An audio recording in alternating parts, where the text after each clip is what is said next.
ഐക്കോഫി എന്ന് പറയുന്ന പ്രൊഡക്റ്റ്, പ്രമേഹ രോഗികൾ യൂസ് ചെയ്യുന്ന ഐക്കോഫി എന്ന് പറയുന്ന പ്രൊഡക്റ്റിൻ്റെ അത് ഇനിയും യൂസ് ചെയ്യാൻ ആഗ്രഹിക്കുന്ന കുറച്ച് ആൾക്കാർക്ക് ഉണ്ടാവുന്ന കുറച്ച് സംശയങ്ങളും അതിനുള്ള ആൻസറൊക്കെ ആയിട്ടാണ്.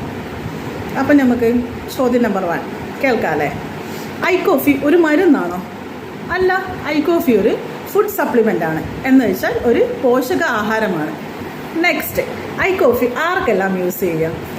പ്രമേഹ രോഗം ഉള്ളവർക്കും വരാൻ സാധ്യതയുള്ള ആൾക്കാർക്കും, മീൻസ് പാരമ്പര്യമായിട്ട് പ്രമേഹ രോഗങ്ങളൊക്കെ ഫാമിലിയിൽ ഉണ്ടാകുന്ന ആൾക്കാരില്ലേ, അവർക്കൊക്കെ യൂസ് ചെയ്യാം.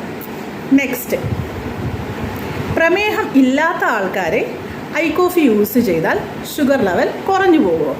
ഒരിക്കലുമില്ല. കാരണം ഐക്കോഫി ഷുഗർ ലെവൽ കുറയ്ക്കുകയല്ല ചെയ്യുന്നത്, ഹെൽത്തി ലെവലിൽ ഷുഗറിനെ കൺട്രോൾ ചെയ്യുകയാണ് ചെയ്യുന്നത്.